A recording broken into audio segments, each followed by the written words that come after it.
Salut à tous, on se retrouve aujourd'hui pour la Minute Équipe. La semaine dernière on a parlé des transports dans le sens plus précisément pour les chevaux de concours. Et donc aujourd'hui on va parler véritablement du transport en lui-même.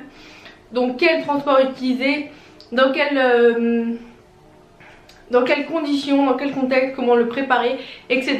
Donc je vais vous en parler tout de suite. Comme d'habitude, je vous ai posé la question Instagram. Le trajet avec un cheval, quel transport? Voiture, van, camion, transporteur. Sunny, Blue, Easy, van, camion avec des copains pour lui tenir compagnie. Luna, Rodriguez, voiture, van. Flavie, RLD, camion car je trouve que c'est plus stable et plus facile à conduire.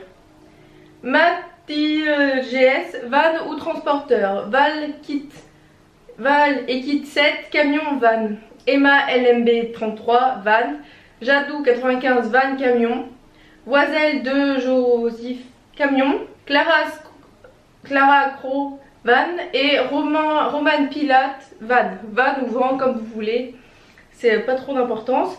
Ma deuxième question, c'était le meilleur placement du cheval pendant le trajet. Sunny Bluesy, de manière à ce qu'il puisse voir l'extérieur. Romain et Kit, tête à l'avant avec des côtes douillées. Avec des côtés douillés. Anaïs WMDF dans le sens de la route. Maïna gère à gauche si seule, c'est même une obligation pour la sécurité. Flavie LRD, le mien préfère à l'envers. Matt GS à gauche. Et Anna et CRL milieu. Je sais pas trop ce que tu as voulu dire par là, mais... Et comment faire un voyage en sécurité, toutes vos habitudes et vos astuces. C'est ma prochaine question. Alors, Sunny Bluesy, ne pas brusquer le cheval, le mettre dans un véhicule dans lequel il se sent bien. Anaïs WMDF, bien protéger son cheval avec des protections de transport. Maïna gère bien protéger, connaître le côté du van camion si plusieurs chevaux que le cheval préfère. Vérifier le véhicule avant, bruit, choses qui bougent et rouler doucement. Val et Kit, guêtre de transport et couverture. Et Anna et CRL, guêtre, foin, grain, protège-queue, toute la team quoi. Voilà un peu pour vos réponses globales depuis ce matin au final, parce que comme d'hab je m'y prends au dernier moment. C'est un peu compliqué, c'était à chaque fois le vendredi, je me fais vite bousculer. Et là je suis en train de filmer, on est jeudi soir donc il va être grand temps pour demain. Mais bon c'est pas grave, je fais de mon mieux aussi avec mon organisation, du moment que ça me fait plaisir de vous le faire, c'est le principal. Donc du coup maintenant je vais vous dire un peu mon avis là-dessus, enfin dans le sens où mon avis, mon expérience que j'ai pu tirer à droite à gauche comme d'habitude. Alors pour être franc avec vous, comme d'habitude moi j'ai transporté une fois Kali et c'était van plus van ou van plus voiture, ça s'est pas très bien passé. Pour ceux qui l'ont suivi, je peux vous le mettre là-haut, il y a la vidéo que j'ai fait pour vous parler de ma frayeur en trajet. Je crois que j'ai fait une vidéo là-dessus, je sais plus. Mais en tout cas en fait sur le trajet après vraiment je partais de la Bretagne pour aller en Lorraine, donc ça faisait un bon trajet. Et c'était un collègue à ma mère qui emmenait Cali, ça s'est très bien passé, il n'y avait pas de souci là-dessus. En fait c'est juste que la roue du vent a explosé en gros par l'usure sur l'autoroute. Donc heureusement on était sortis de Paris et des tunnels, on a pu se mettre sur le bas côté. Cali a été très calme le temps qu'on prenne la roue, qu'on la change, etc. Tout s'est très bien passé heureusement pour nous, parce que j'aurais pas réussi à gérer Cali sur le bord de l'autoroute, etc. Je veux même pas y penser. Rien que de l'imaginer là ça me met la boule au ventre. Donc franchement transporter un cheval, moins on le fait mieux on se porte je pense. On évite des problèmes après, je sais qu'il y en a qui le font presque tous les week-ends pour des concours, etc. Franchement grand respect à tous ceux, mais je pense après comme tout c'est une habitude. Et on se rôde et voilà, il y a moins de stress. C'est sûr que quand c'est la première fois, tout le monde est stressé et le cheval en premier. Là d'abord je vais vous dire, on a vu que certains étaient plus pour le van et d'autres plus pour le camion. Et tous les deux ils ont des inconvénients et des avantages. Alors le premier, donc on va commencer par parler du vent. Les avantages, les caractéristiques du vent. Contrairement du coup au camion, déjà il est moins onéreux. Donc vraiment le prix pour acheter un vent est quand même beaucoup moins cher que un camion, on est d'accord. Il nécessite qu'une extension de garantie pour l'assurance. Après il y a d'autres contrats etc, mais il ne demande pas beaucoup de papiers etc. Après le problème c'est que il faut pas se leurrer, on n'emmène pas un van avec 2 chevaux comme Cali avec une Twingo, loin de là. Il faut vraiment avoir un aussi. Par contre le van coûte pas trop cher, mais par contre il faut avoir déjà une voiture ou acheter une voiture comme un 4x4 ou vraiment une grosse voiture qui a des chevaux sous le capot pour le coup, et qui est vraiment capable de transporter le poids qu'il y a derrière elle. Donc voilà, après c'est à vous de voir quel est le plus rentable pour vous. Si vous avez déjà la voiture, peut-être que c'est le vent le moins cher. En plus on en trouve souvent quand même sur le bon coin etc. Parfois pas trop usé, c'est surtout ça qu'il faut faire attention. Encore en bon état, mais c'est juste qu'il n'est pas beaucoup servi, donc les gens préfèrent le vendre. Et par contre après il faut quand même rester vigilant, on ne fait pas tout et n'importe quoi avec un vent. Il faut faire attention au PTAC, poids total autorisé à charge, et donc qui vaut du coup le vent vide plus le cheval, et il ne faut pas dépasser ça selon la voiture etc. Il y a plein de choses à voir, donc il faut faire attention à vos droits. Il faudrait mieux pas se faire arrêter avec son cheval et ne pas être dans les règles. Je pense que là ça ferait encore plus de problèmes. Un autre point un peu négatif du coup pour le vent, il est plus long que le camion puisque il y a la voiture en plus, donc il faut compter à peu près 8 à 9 mètres, ce qui fait quand même pas mal de longueur à déplacer. Si on est propriétaire d'un cheval ou deux et en fait on part régulièrement au concours etc, peut-être que le choix du van va être plus judicieux puisque moins onéreux, et après vous avez qu'un ou deux chevaux, et donc si le PTAC justement est dans les cordes etc, ça va peut-être être plus simple pour vous de le faire comme ça.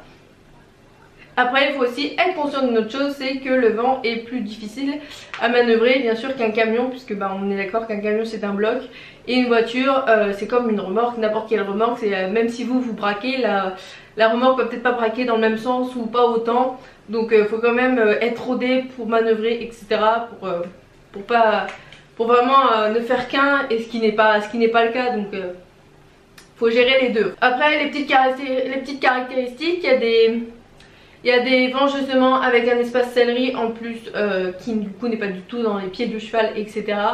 Il y a bien sûr il y a des fois des caméras où on peut rajouter une caméra pour voir justement ce qui se passe, puisque contrairement au camion là on peut peut-être se sentir les secousses ou si ça bouge à l'arrière.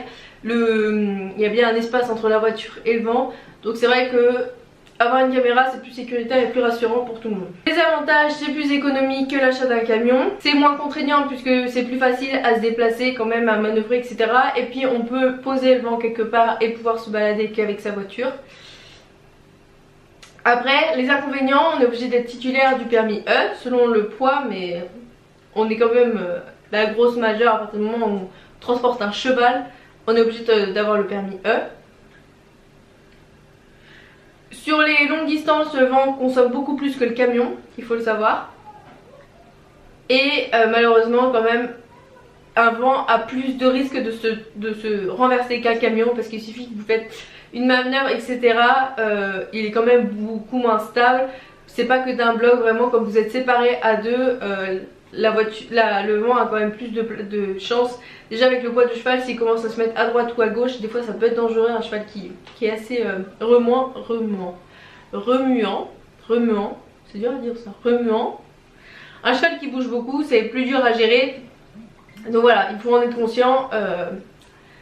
Le vent sera quand même toujours plus dangereux. Donc du coup maintenant pour parler du camion plus précisément, il est plus petit puisque du coup lui il n'y a pas la voiture plus le vent, il fait que d'un bloc, donc c'est 5 à 6 mètres. Il est bien sûr plus facile à conduire parce qu'encore une fois c'est que d'un bloc, donc partout où vous allez le camion, le cheval suit derrière. Il est souvent plus confortable, il faut le dire, pour tout le monde. Un camion reste quand même des fois plus confortable qu'une voiture, et pour le cheval c'est pareil, c'est plus spacieux, c'est plus grand etc, donc souvent c'est plus confortable. Après bien sûr ça dépend, il y a peut-être des exceptions, mais quand même la majorité. Donc ses avantages à lui, c'est qu'il est plus facile et agréable à manœuvrer qu'un vent. Il a une meilleure tenue de route, donc il se renverse beaucoup moins, il a beaucoup moins de chances de se renverser. Le permis B est accepté, donc il n'y a pas besoin d'avoir le permis E, ce qui est quand même assez pratique. Sur les longues distances, il serait plus économique. Je ne vais pas tester, mais d'après mes recherches, il serait plus économique. Après il a ses inconvénients quand même. Il a un coût, donc si vous voulez avoir un camion mais vous faites 2 trajets dans l'année, est-ce que c'est vraiment un intérêt de mettre votre argent dans un camion directement? C'est à vous de voir. Après c'est vrai qu'on voit que c'est plus sécuritaire, donc à peser le pour et le contre, plus de sécurité pour son cheval et pour vous. Peut-être que ça penche la balance même si vous faites que 2 trajets dans l'année, ce que je peux tout à fait comprendre. Donc voilà, au moins je vous dis les plus, les moins. À vous de voir qu'est-ce que vous pensez le plus adapté. Du coup le camion il est vraiment, si vous l'avez, il sert vraiment qu'à transporter les chevaux, et donc du coup vous pouvez pas l'utiliser dans un autre cadre, peut-être pour faire un déménagement, mais je pense pas que ce soit très autorisé. Mais c'est surtout que si une fois que vous êtes en concours etc, vous pouvez pas vous balader quelque part et faire, je sais pas, aller faire des courses sur place sans emmener tout le camion avec vous, même s'il n'y a plus les chevaux dedans. Donc voilà, ça peut être moins pratique pour ce côté là. Bien sûr du coup pour vous parler un peu plus du trajet, l'objectif c'est que le cheval se couche pas. Bien évidemment il ne faut pas qu'il se couche, mais qu'il soit bien stable sur ses 4 membres. Donc pour éviter tout déséquilibre pour lui, c'est bien de rouler sereinement et d'anticiper les ronds-points, les virages etc. Les ralentissements c'est important parce que vous avez le temps de voir venir, donc souvent dans une voiture quand on sait que ça va freiner on se prépare. Le cheval ne voit rien, il ne le voit pas venir, donc il ne faut pas oublier que le cheval a des mémoires négatives.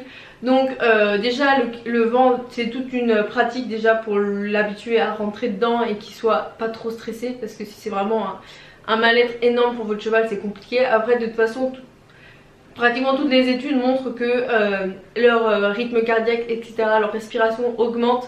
Donc ça il n'y a pas à dire, enfin c'est normal. En même temps un cheval c'est fait pour manger toute la journée et se déplacer toute la journée. Là pendant une heure ou une demi-heure ou jusqu'à je sais pas combien d'heures, vous allez, il doit être stable debout mais immobile, et il avance tout seul mais il sait pas où, dans quelle direction. Enfin on se met 2 secondes à sa place, c'est complètement fou. Ils sont déjà très gentils pour la plupart des chevaux à nous suivre dans ces conditions. Donc voilà. Donc bien sûr le mieux c'est que toujours tout se passe correctement et dans des bonnes conditions. Après il voit pas tout hein. Par exemple moi Kali, la roue qui a pas explosé, elle l'a pas vu, elle a sûrement senti.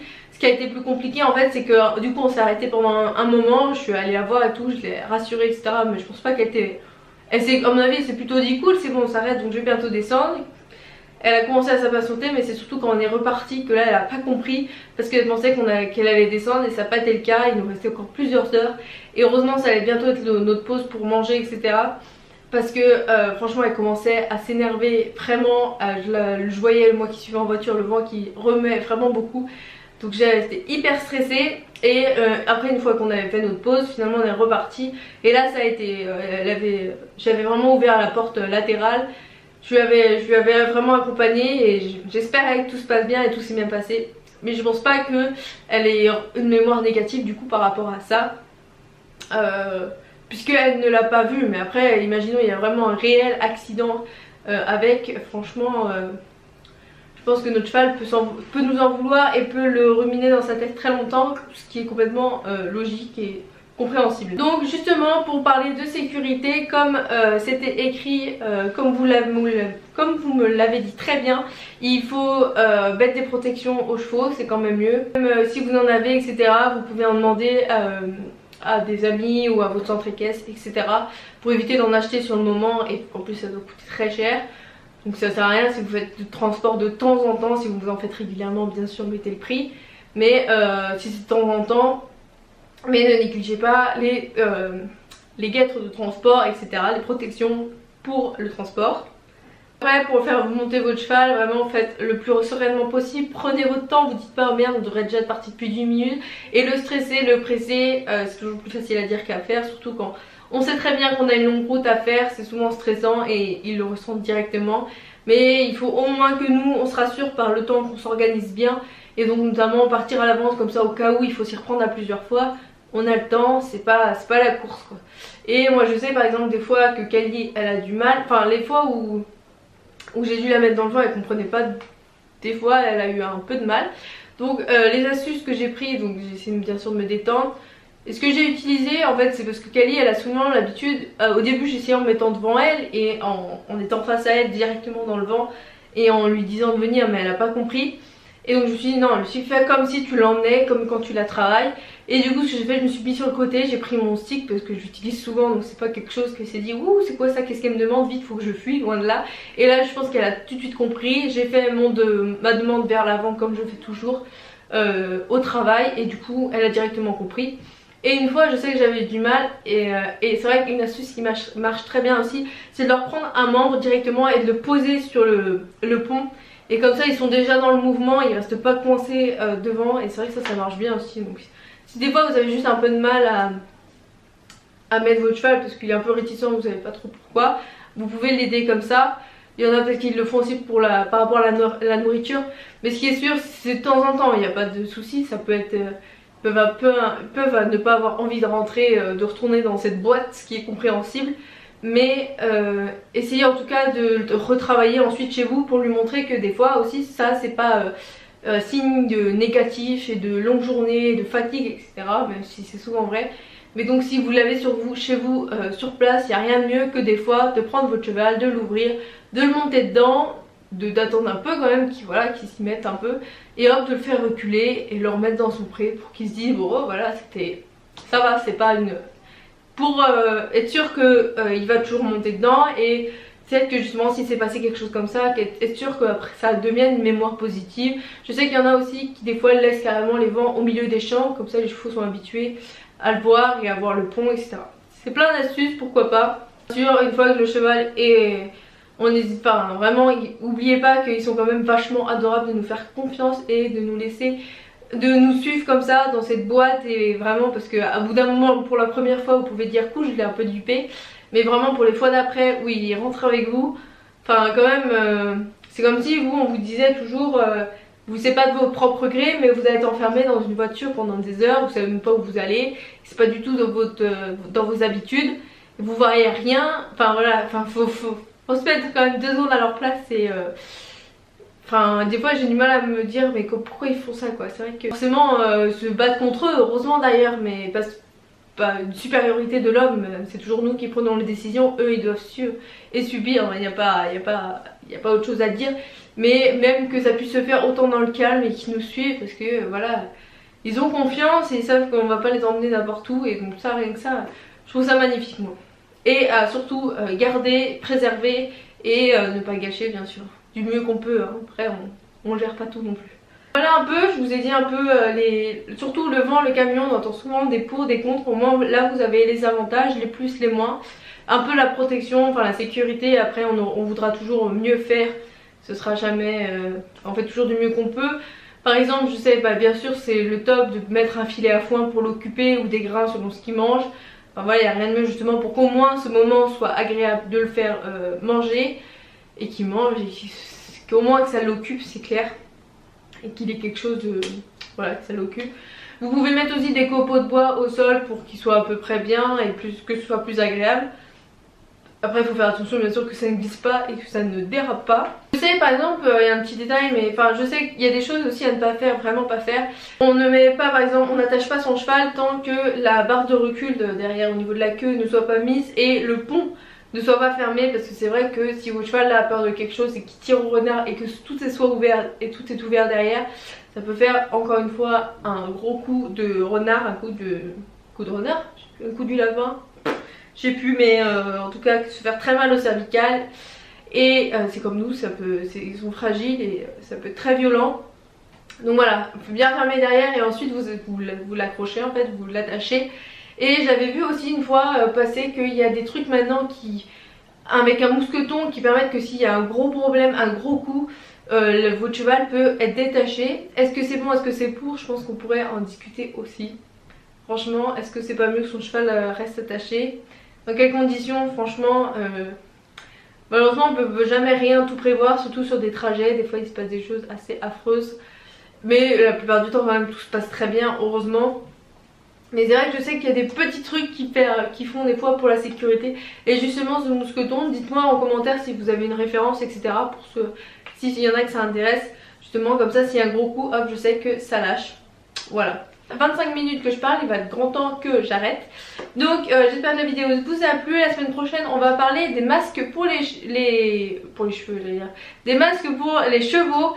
Là on va revenir au beau jour. Est-ce qu'on doit utiliser un masque? Quelles sont les autres conditions? Pour quelles raisons, etc.